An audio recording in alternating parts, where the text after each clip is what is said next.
bersyukur kepada Allah dengan mengucapkan Alhamdulillahi Rabbil Alamin. Berselawat kepada Rasulullah dengan mengucapkan Allahumma salli ala Sayyidina Muhammad wa ala ali Sayyidina Muhammad. Allahumma salli wa sallim wa barik alaih.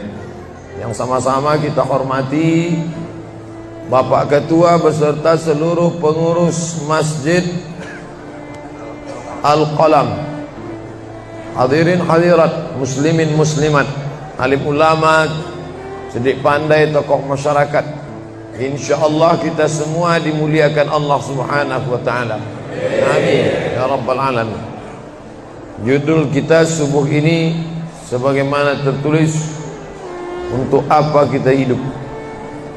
Itulah agaknya yang dibicarakan ibu-ibu di atas sampai ribut betul. Untuk apa kita ini hidup? Pertanyaan ini tidak bisa dijawab oleh akal manusia. Makanya Sokrates, seorang filosof dulu Yunani, berkata, untuk menjawab mengapa kita hidup, perlu hidup 500 tahun lamanya. Tak cukup umur. Mau pikir untuk apa kita hidup. Sampai akhirnya karena tidak sanggup akal itu menjawab, maka diutuslah Nabi Muhammad sallallahu alaihi wasallam. Mata saya hanya bisa melihat apa yang ada dalam masjid ini saja. Saya tak tahu berapa banyak jamaah di luar. Maka karena mata ini terbatas, saya ini manusia yang lemah. Telinga juga hanya bisa mendengar apa yang dibicarakan sekeliling dan atas saja. Apa yang dibicarakan orang di luar sana saya tak tahu. Maka saya manusia yang lemah. Akal juga begitu, tidak bisa menangkap saya ini habis mati nanti mau kemana. Maka saya manusia lemah. Allah Maha tahu, maka dia kirimlah salah satu makhluknya ingin menjelaskan kau untuk apa, sedang di mana dan akan kemana. Dan makhluk itu bernama Nabi Muhammad sallallahu alaihi wasallam. Untuk apa hidup? Langsung dijawab, wa ma khalaqtul jinna wal insa illa liya'budun. Tidak ada makhluk yang kuciptakan, baik jin maupun manusia, kecuali untuk beribadah. Cara beribadahnya bagaimana? Langsung dijawab, wa ma arsalnaka illa rahmatan lil alamin. Bagaimana cara perbuatannya? Langsung dijawab, laqad kana lakum fi rasulillahi uswatun hasanah. Maka Al-Quran itu menjawab pertanyaan-pertanyaan. Yas'alunaka 'anil mahid, mereka bertanya kepadamu tentang perempuan haid. Qul huwa adza, katakan itu kotor, tidak baik. Yas'alunaka 'anil yatama, mereka bertanya kepadamu tentang anak yatim. Yas'alunaka 'anil khamri wal maisir, mereka bertanya kepadamu tentang khamar dan judi. Yas'alunaka madza yunfiqun, mereka bertanya kepadamu apa yang mesti mereka sedekahkan. Yas'alunaka 'anil ruh, mereka bertanya kepadamu tentang ruh. Qulir ruhu min amri rabbi, katakan ruh urusan Allah subhanahu wa ta'ala. Wa ma utitum minal ilmi illa qalila, tidaklah kamu diberi pengetahuan tentang itu melainkan hanya sedikit saja. Jadi Al-Quran menjawab berbagai pertanyaan yang tak dapat dijawab oleh survei, tak dapat dijawab oleh lembaga penelitian riset. Dia menjawab apa yang tak bisa dijawab akal manusia. Pepatah Melayu berkata, kalau galah panjang sejengkal, jangan laut hendak diduga. Galah artinya bambu. Orang kalau naik rakit bambu mesti ditanamkan ke dalam sungai. Kalau panjangnya cuma sejengkal, jangan laut hendak diduga. Itulah orang yang terlalu memaksakan akalnya, akhirnya ngomong sendiri dan senyum sendiri. Akhir puncak daripada akal adalah ngomong sendiri, senyum sendiri. Angkot lewat pun dia senyum. Na'udzubillah. Oleh sebab itu kita yang sangat rendah, hina ini mengaku lemah. Aku berserah kepada Engkau ya Allah. berserah itu bahasa Arabnya istislam. Makanya kita ini tadi mengaku di hadapan Allah hanifan musliman, aku condong kepada kebenaran, musliman, dan aku hanya berserah diri kepada Engkau ya Allah ya Rabbal Alamin. Makanya apa kata Allah kita ikut. Padahal ini akhir pekan, weekend, maunya santai, tapi kita ikut apa kata Allah Subhanahu wa taala. Bangun subuh ikut. Padahal ini mestinya santai di rumah, tidur-tiduran, membalaskan sakit hati hari Senin, hari Selasa, hari Rabu, hari Kamis, hari Jumat. Ini hari Sabtu, tapi justru hari Sabtu bersusah payah, berdingin-dingin di luar. Bahkan kabarnya jam 3 sudah ada yang datang ke masjid ini. Bahkan ada yang mabit di samping danau. Bayangkan itu. Orang mabit di Musdalifah, yang mabit di samping danau. Oleh sebab itu maka ini apa yang membuat makhluk ini bisa begini? Itu semua adalah orang-orang yang mengerti untuk apa kita hidup. Karena hidup adalah untuk beribadah. Bangun tadi dari tidur langsung beribadah. Buka mata, ibadah pertama adalah zikir. Alhamdulillahillazi ahyana ba'dama amatana wa ilaihin nusyur. Masuk kamar mandi, tempat najis, kotor, bau, kotoran, tempat setan, tapi tetap menjadi ibadah. Dalam WC-nya pun ibadah. Dia masuk lagi ke kiri, dia katakan Allahumma inni a'udzubika minal khubusi wal khaba'is. Keluar dari kamar mandi itu ibadah juga. Dia langkah kaki kanan, dia katakan ghufranaka, ghufranaka, maafkan aku ya Allah. Mengapa dia minta maaf keluar dari WC? Karena selama di WC dia tidak menyebut Allah. Lidah yang diciptakan untuk beribadah, selama di dalam tidak beribadah, maka ibadah di dalam WC hanya hatinya saja berzikir. Tak boleh menyambut seruan azan. Terdengar suara azan masuk ke WC, Allahu Akbar, Allahu Akbar, Allahu Akbar. Oh, tak boleh. Tak boleh mengucapkan salam. Assalamualaikum, Nabi diam. Assalamualaikum, Nabi diam. 3 kali diucap, Nabi diam. Selesai keluar dari toilet, WC, barulah Nabi menjawab Waalaikumsalam warahmatullah. Karena tidak boleh menyebut nama Allah, maka minta ampun keluar dari WC. Karena lidah yang semestinya dipakai untuk menyebutmu ya Allah, berzikir mengingatmu ya Allah, tadi tak kupakai selama beberapa menit di dalam. Maka dia katakan ghufranaka. Lalu kemudian melihat wajah di cermin, mana tahu ada kotoran di mata. Jangan sampai kita berjumpa sama orang di masjid, orang senyum, kita senyum, yang disenyumkan orang kita. Maka lihat dulu baik-baik. Maka ketika melihat wajah, dia pun menjadi ibadah. Allahumma kama hassanta khalqi fahassin khuluqi. Sebagaimana kalau kau sudah perbaiki bentuk ciptaanku ini menjadi sempurna, maka perbaikilah akhlakku ya Allah. Lalu setelah itu berangkat dari rumah menuju masjid, beribadah juga. Bismillahi tawakkaltu 'ala Allah, la haula wala quwata illa billah. Setiap langkah kaki ke Masjid Al-Qalam ini bernilai 1 langkah menghapus dosa. Langkah kedua mengangkat derajat. Langkah ketiga menghapus dosa. Langkah keempat mengangkat derajat. Tidak tanggung-tanggung, derajatnya diangkat Allah. Siapa yang duluan datang langsung dapat di depan. Tapi ada orang terlambat tetap tinggi juga derajatnya. Mana dia? Ini yang di atas. Siapa bilang perempuan direndahkan, dihinakan? Perempuan dimuliakan. Mana contoh perempuan dimuliakan? Kalau mau tahu, datanglah ke Masjid Al-Qalam. Perempuan dimuliakan. Bapak Ibu yang dimuliakan Allah, masuk ke dalam masjid, langkah kaki kanan, Allahumma inni as'aluka min fadlik. Itu doa nanti keluar. Tapi ketika akan masuk, apa doanya? Allahumma ya Allah, iftahli, bukakan untukku abwaba rahmatik, pintu rahmatmu, bernilai ibadah. Duduk berzikir, jangan ngobrol, jangan cerita. Foto Pak Ustaz, sikit-sikit boleh. Lalu kemudian selama itu tertulis tadi di atas, Itulah hebatnya masuk ke Masjid Al-Qalam, tidak hanya mendengar ceramah dapat pengajian. Ketika saya masuk tadi, dengar suara azan, ada tulisan hadis riwayat Al-Bukhari.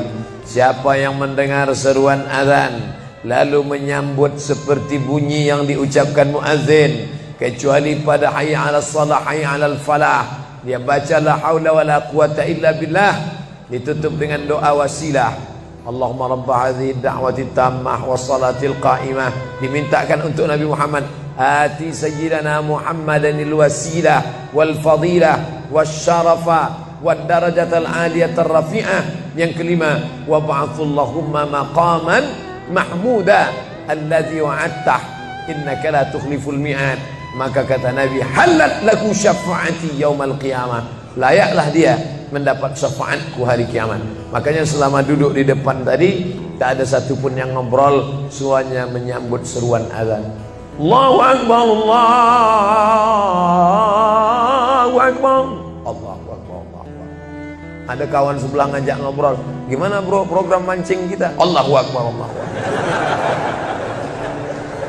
Nah, cerita tak tentu arah. Ini kita sedang beribadah kepada Allah Subhanahu wa ta'ala. Lalu kemudian selesai azan, salat sunat yang balasan pahalanya khairum minad dunya wa ma fiha, lebih baik daripada dunia dan seisinya. Apa itu? Qabliyah subuh. Sampai-sampai andai terlambat qabliyah subuh, tetap boleh dilaksanakan setelah subuh. Habis salat subuh barulah dilaksanakan qabliyah subuh.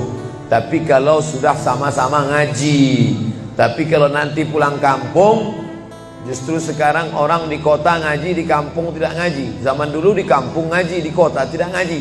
Sekarang dunia sudah mau kiamat. Di kampung orang ngaji, di kampung orang tidak ngaji. Kenapa? Parabola masuk desa. Oleh sebab itu, maka kalau di kampung itu tidak ada pengajian, mereka tidak tahu bahwa qabliyah subuh diganti setelah subuh. Nanti pas mau bulan puasa pulang kampung, jangan qabliyah subuh setelah subuh. Karena nanti begitu mereka lihat, loh apa tuh? Sejak tinggal di Bekasi ikut aliran sesat. Dan dia tidak tahu bahwa sholat qabliyah subuh itu jangan sampai tinggal. Andai tertinggal, tetap dilaksanakan setelah sholat subuh. Ayatnya diatur. Ayat pertama, qul ya ayyuhal kafirun. Ayat yang kedua, qul huwallahu ahad, Allahu samad, lam yalid wa lam yulad wa lam yakul lahu kufuwan ahad. Andai masuk ke dalam masjid, kebetulan jamnya langsung nampak kelihatan, iqamat tinggal 2 menit lagi, iqamat 2 menit, tak mungkin sholat 4 rakaat. Pilihannya tahiyatul masjid atau qabliyah, qabliyah atau tahiyatul masjid. Kalau melaksanakan tahiyatul masjid tidak dapat qabliyah. Tapi kalau melaksanakan qabliyah, automatically dapat tahiyatul masjid. Oleh sebab itu, andai terlambat, waktu tinggal 2 menit, maka laksanakanlah qabliyah subuh. Tapi jangan gara-gara ini terlambat terus. Yang paling afdal cepat datang. Apa kata jamaah? Yang lambat kan ustaz, kami cepat datang. Bapak Ibu yang dimuliakan Allah Subhanahu wa ta'ala, selesai itu salat subuh. Kalau qabliyahnya lebih baik daripada dunia dan seisinya, apalagi salat subuhnya. Begitulah. Kalau qabliyahnya saja yang pendek ayatnya lebih baik daripada dunia dan seisinya, apalagi salat subuhnya. Lalu pahala salat subuh itu apa? Tak ada yang tahu. Makanya kata Nabi, lau ya'lamuna ma fil atamati was subhi, andai mereka tahu pahala salat subuh berjamaah, la atauhuma habwan, mereka akan datang ke Masjid Al-Qalam walaupun merangkak. Habwan, lumpuh, sakit kakinya, dia akan datang. Kursi roda tak ada, yang mendorong tak ada, datang dia ke masjid ini walaupun merangkak. Kenapa mereka tidak datang? Karena mereka tidak tahu. Kenapa mereka tidak tahu? Karena mereka memang tidak cari tahu dan tak mau tahu. Dan sampai masanya mereka nanti akan menyesal saat melihat orang-orang mendapatkan balasan muttaqiina fiha 'alal araik Mereka duduk di atas kursi-kursi istana surga, tersenyum melihat orang-orang yang dulu tak peduli pada sholat subuh. Mudah-mudahan kita semua istiqomah insyaallah. Jadi Ustadz, kalau hidup ini cuma untuk ibadah, sholat, masjid, baca Quran, zikir, gimana kami mau mencari nafkah? Gimana kami mau buka ruko? Gimana kami mau bisnis? Gimana kami mau tanam kelapa sawit? Gimana kami mau proyek batubara? Gimana kami mau ternak ikan? Ini mesti dipahami bahwa ibadah itu dibagi dua. Satu namanya ibadah mahdoh, pure, original, murni, tidak bercampur dengan apa-apa. Yang satu lagi tidak ibadah tapi bernilai. Nah, ini mesti dipahami. Bapak yang masuk kantor dari jam 8 pagi sampai jam 4 sore itu ibadah. Karena kalau itu tidak ibadah, habislah waktu kita. Makanya yang bekerja niatkan ibadah. Sehingga kalau istrinya nanya, "Mas kok lama pulang?" Ibadah nih, Mas. Tapi jangan gara-gara ini di kantor itu ibadah, lalu ketika azan di masjid kantor berkumandang, hayya 'alas shalah, dia terus ngetik, "Mas, ayo ke masjid." Enggak, ini pun juga ibadah. Kau ibadah aja ke sana, aku ibadah di sini. Itu juga enggak benar. Karena ibadah itu dibagi dua. Satu yang murni, pure, tidak bercampur dengan apapun, namanya ibadah mahdhah, salat, baca Quran, zikir, iktikaf. Tapi ada satu lagi tidak ibadah, tapi kalau diniatkan dia bernilai ibadah. Termasuk ibu-ibu yang hamil 9 bulan 10 hari, itu ibadah. Kalaulah 9 bulan 10 hari itu tidak ibadah, betapa tidak adilnya Allah. Masa kita yang duduk-duduk di masjid dapat pahala ibadah, dia yang muntahnya, yang ngidapnya tak dapat ibadah.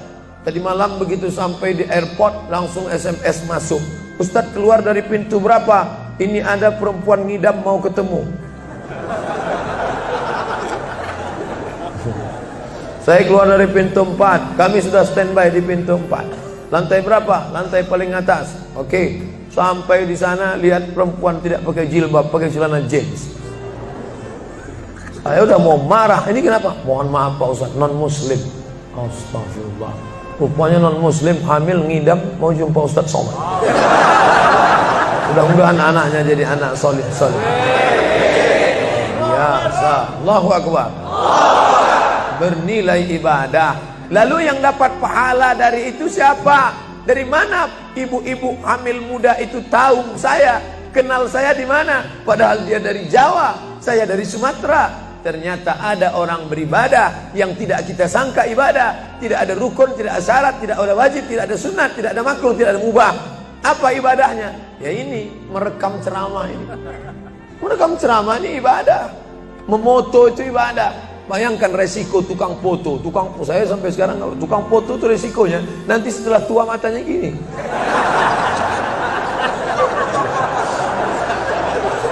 Tapi kalau mereka niatkan ikhlas untuk ibadah, maka insya Allah sehat walafiat.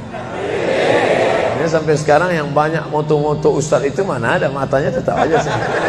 Kenapa? Karena diniatkannya untuk ibadah. Hidup ini kalau berniat ibadah tidak ada capeknya, tidak ada lelahnya. Kenapa? Karena mengharapkan balasan dari Allah. Ilahi anta maksudi wa ridhaka matlubi. Yang kumaksud hanya Engkau ya Allah, dan ridhamu lah yang kucari.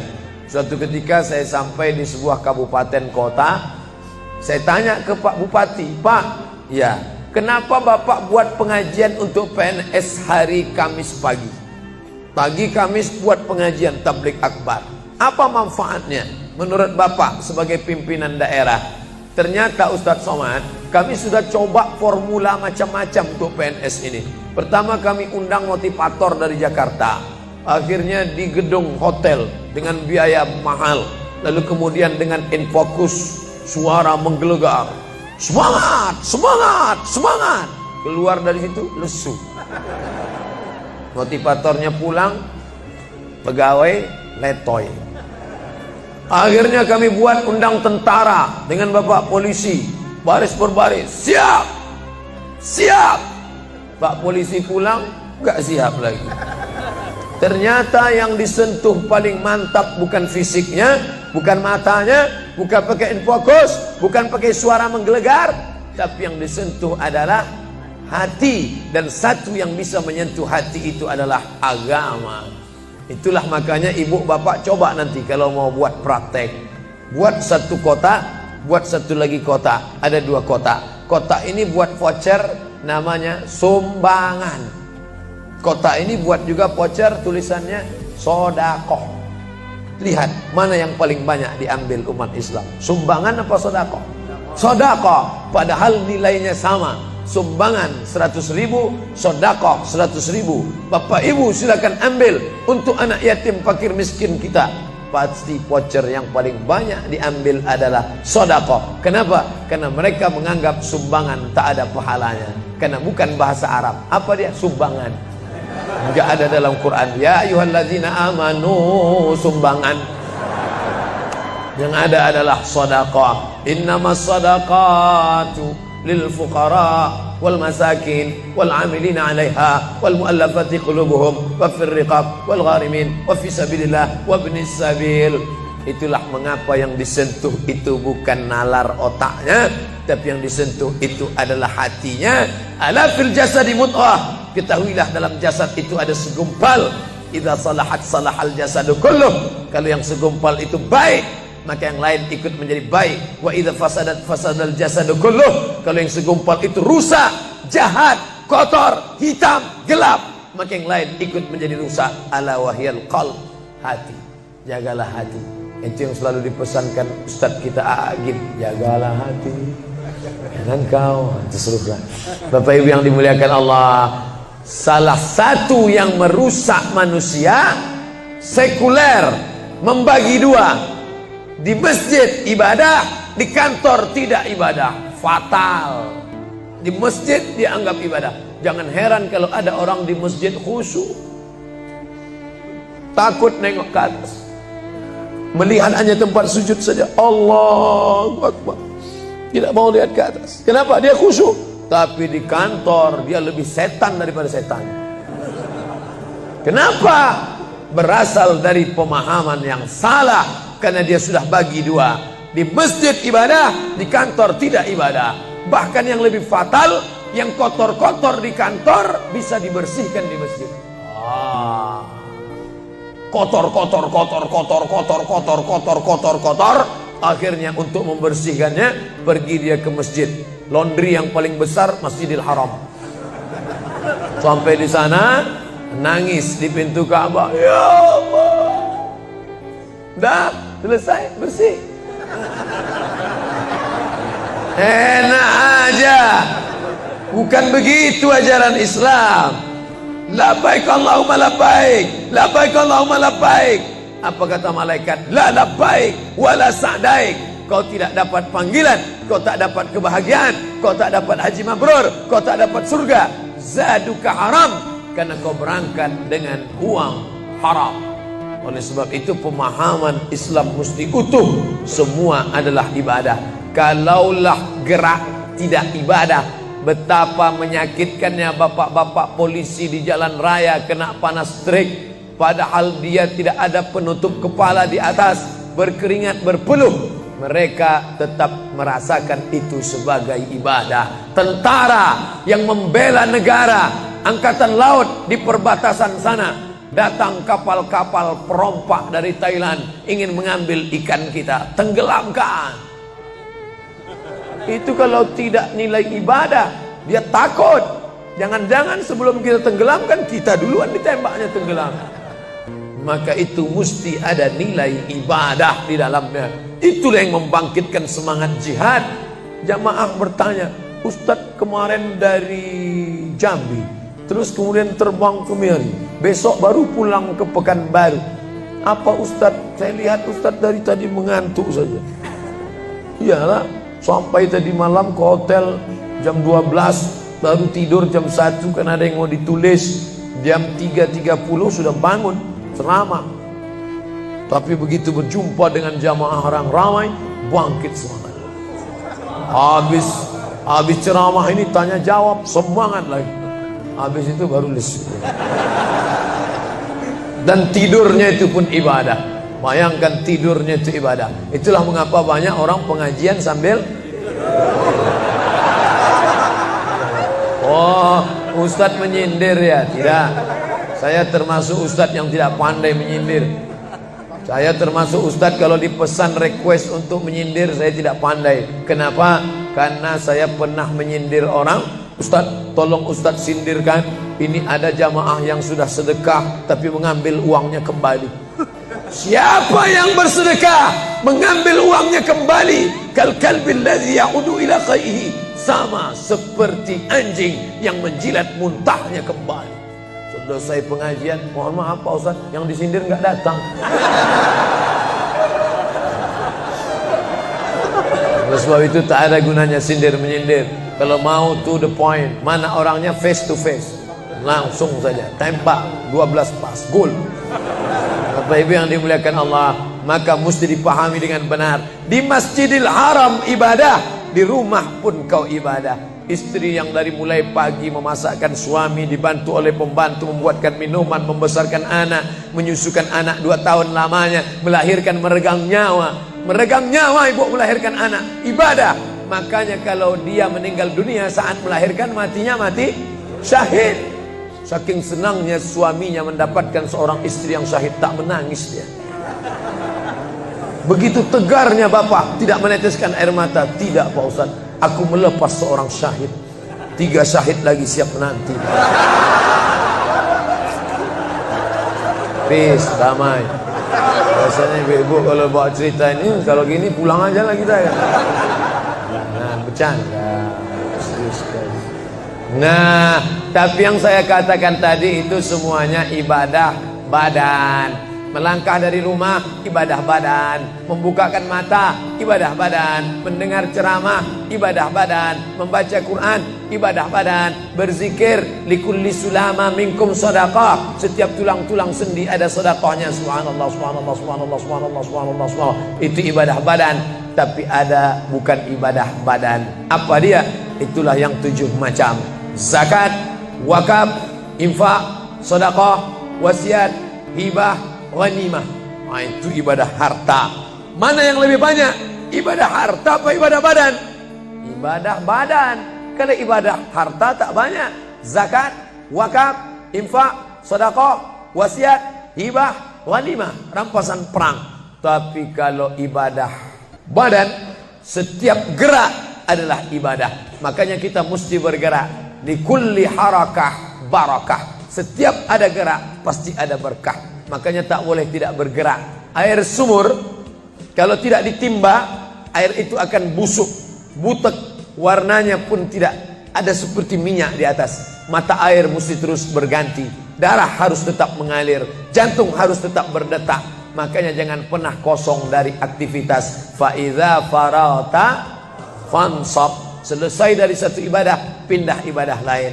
Selesai ibadah tegak, pindah ibadah ruku. Habis ibadah ruku, pindah ibadah tegak. Habis ibadah tegak, pindah ibadah sujud. Habis ibadah sujud, pindah antara 2 sujud. Selesai sudah salat, lalu kemudian puasa. Selesai puasa, lalu kemudian berzakat. Selesai zakat, lalu kemudian mengitari Ka'bah. Subhanallah walhamdulillah wa la ilaha illallah wallahu akbar. Selesai itu melontar jumrah. Selesai itu menggunting rambut. Selesai itu berzikir. Tidak pernah kosong. Sampai kapan?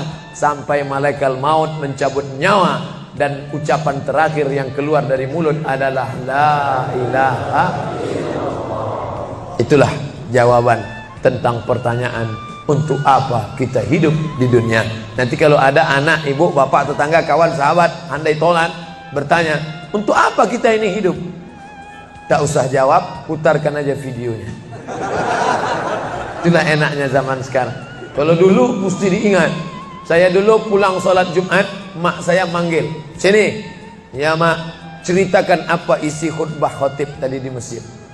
Gini. Itulah awal saya ceramah. Jadi saya paham mengapa saya menjadi ceramah sekarang. Dan saya tidak pernah merasa menceramahi bapak ibu. Saya tidak pernah merasa mengguru-gurui. Saya hanya seperti seorang anak sedang bercerita pada ibunya saja. Tadi mak, kata khotib itu begini. Anak sekarang enggak. Apa kata khotib tadi? Ini MP3-nya. Bapak Ibu yang dimuliakan Allah Subhanahu wa taala, ibu yang mendidik anak-anak ibu ibadahnya luar biasa. Itulah mengapa ibu lebih tinggi derajatnya daripada laki-laki. Ilzam rijlaiha, kau urus tapak kakinya, fatammal jannah, kau dapati surga di sana. Di bawah tapak kakinya surga, al jannatu surga, tahta di bawah aqdam kaki al ummahat, ibu-ibu. Kenapa begitu? Karena ibadah dia yang luar biasa, tidak bisa dilakukan oleh laki-laki. Salat kita bisa, puasa kita bisa, tawaf kita bisa, sa'i kita bisa, melontar jumrah kita bisa, tahallul kita bisa. Tapi ada yang kita tak bisa. Apa dia? Mengandung. Kita tak bisa. Siapa yang mau coba mengandung, keluar dari sini, ambil bola voli, ikat di perut. Melahirkan, kita tak bisa. Siapa ingin coba melahirkan, keluar dari sini, telanlah jeruk bulat-bulat. Habis itu keluarkan bulat-bulat. Menyusukan, kita tak bisa. Dan itu ibadah. Tapi bukan ibadah mahdha. Dia tidak selevel dengan sholat, zakat, puasa, haji. Tapi ibadah ini berkualitas. Ibadah badan, sudah. Ibadah harta, sudah. Ada ibadah yang terakhir, yang ketiga. Kalau ibadah badan berkeringat, lelah, capek. Ibadah harta, duit habis. Tapi ada ibadah satu lagi, tak nampak di mata. Apa dia? Ibadah hati. Itulah dia ikhlas. Orang yang ikhlas tak tampak. Ikhlas, ridha, qanaah, tawakal, zikir, muhasabah, muraqabah, tazkiyatun nafs, mensucikan hati dari penyakit hati, riya, sum'ah, takbur, sombong, hasad, busuk hati. Itu ibadah. Kenapa begitu? Disitulah letak adilnya Allah. Man bana masjidan, siapa yang bangun masjid, banallah mislahu baitan fil jannah, dibangunkan Allah untuknya satu istana di dalam surga. Bapak ibu yang ikut membangun masjid ini, mudah-mudahan diberikan Allah Ta'ala balasan melimpah ruah. Kami nggak bisa Pak Ustadz, jangankan bangun masjid, buat rumah kami aja kami nggak bisa. Allah Maha Adil. Kalau kau tidak bisa dengan ibadah harta, maka engkau dengan ibadah tangan. Apa dia? Ikut gotong royong masjid. Nampak ada pembangunan masjid, ikut ngecornya, pasangnya, tapi dengan syarat menyelesaikan masalah. Jangan buat masalah. Man shalla isnatai asyrata rakaat, siapa yang salat 12 rakaat fil yaumi wal laila, sehari semalam, bunyalahu bihinna baitun fil jannah, dibangunkan untuknya satu istana di dalam surga. Sama macam orang yang bangun masjid, salat 12 rakaat. Kamu bisa bangun masjid? Bisa. Bagus. Kamu? Saya nggak bisa. Amal saya apa? Tenang, ada amal. Allah Maha Adil. Salat 12 rakaat. 2 rakaat sebelum subuh, 4 rakaat sebelum zuhur, 2 rakaat setelah zuhur, 2 rakaat setelah maghrib, 2 rakaat setelah isya. 12 rakaat. Saya nggak bisa Pak Ustadz, sedang terbaring di rumah sakit, kaki sakit, kepala sakit, hati sakit, jantung sakit. Stop, jangan lanjutkan. Aku tak sampai hati mendengar penderitaan. Jadi amal saya apa Pak Ustadz? Ada satu amalmu. Apa dia? Ridha, menerima takdir Allah Subhanahu wa ta'ala. Sakit Pak? Tidak. Kenapa? Sakitku hilangkan hatiku ridha. Man lam yasbir bibalai, siapa yang tak sabar dengan bala ujianku, walam yarda bi qada'i, yang tak ridha dengan takdirku, falyatlub rabban siwaya, carilah Tuhan selain aku. Kau sabar, kau ridha menerima itu. Apa balasannya? Lebih hebat daripada balasan orang yang bangun masjid, lebih besar daripada balasan 12 rakaat salat. Innama yuwaffas sabiruna ajrahum bighairi hisab. Orang yang sabar itu balasannya bighairi hisab, tak dapat dihitung, tak dapat dikira, unlimited. Begitulah Allah Maha Adil. Untuk apa kita hidup? Hidup untuk beribadah. Ibadah apa yang kita lakukan? Ibadah badan, ibadah harta, ibadah hati. Yang sudah melaksanakan tiga-tiganya, alhamdulillah. Yang baru melaksanakan satu, tambah. Yang satu pun belum, innalillah. Masjid ini besar. Kadang kita bangga masjid besar, rupanya APBN, anggaran pendapatan belanja negara.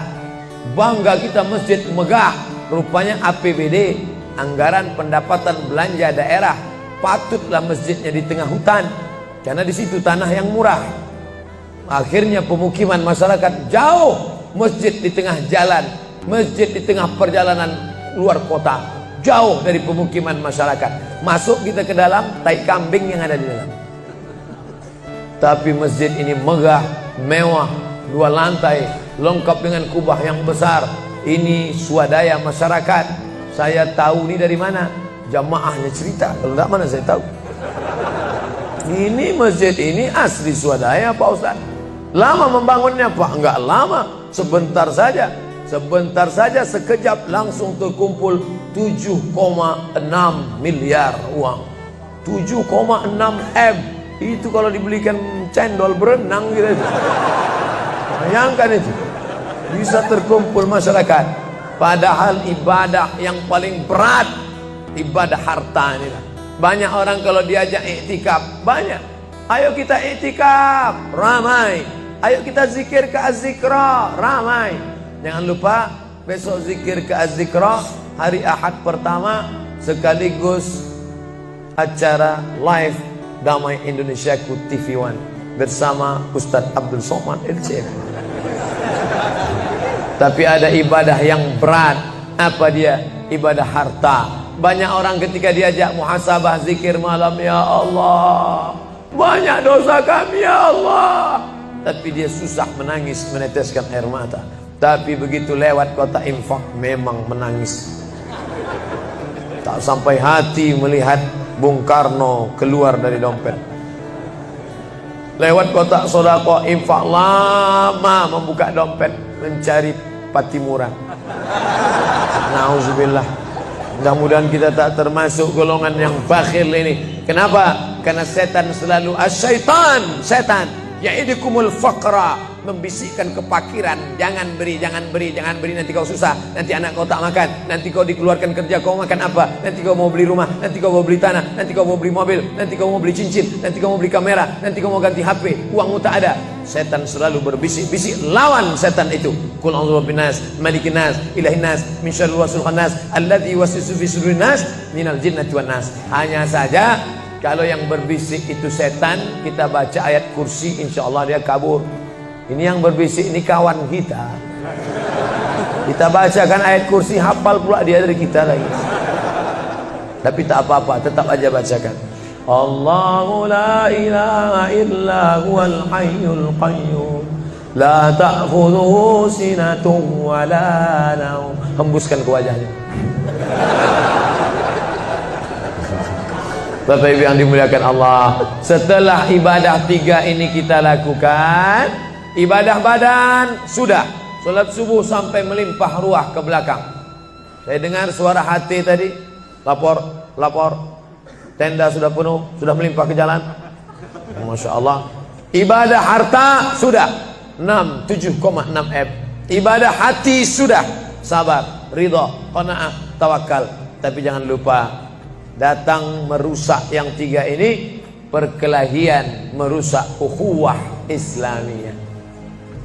Masjid yang besar, kalau sudah kelahi di dalamnya, tinggal kelahi, tak lagi ada persatuan.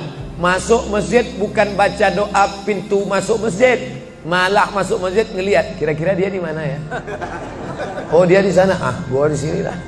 Oh di sini, dia di sini. Sampai akhirnya suatu hari terlambat, lupa ngelihat. Allahu Akbar, rupanya dia di samping. Jangan kelahi. Wa'tasimu bihablillah, berpegang teguhlah dengan tali Allah. Tali Allah itu apa? Al-Quran dan Sunnah. Apalagi ulama, nggak ngerti Quran, nggak ngerti Sunnah, tanya ulama. Al-ulama warasatul anbiya. Wa'tasimu bihablillah, berpegang teguh dengan tali Allah. Wala tafarraqu, jangan berpecah belah. Coba lihat bunyi ayatnya. Andai ayat itu sampai bihablillah titik sudah cukup. Berpegang teguhlah dengan cara tali Allah, cukup. Mengapa ujungnya tetap ditutup? Wala tafarraqu, jangan berpecah belah. Karena banyak orang yang sudah baca Quran, sudah sholat, sudah puasa sunat, tapi hatinya pecah bercabang. Galah patah boleh disambung, kaca retak boleh direkat, hati rusak kemana obat akan dicari. Oleh sebab itu kalau ada fitnah-fitnah, tabayun, klarifikasi. Jangan suudzon. Ijtanibu katsiran minaz-zan.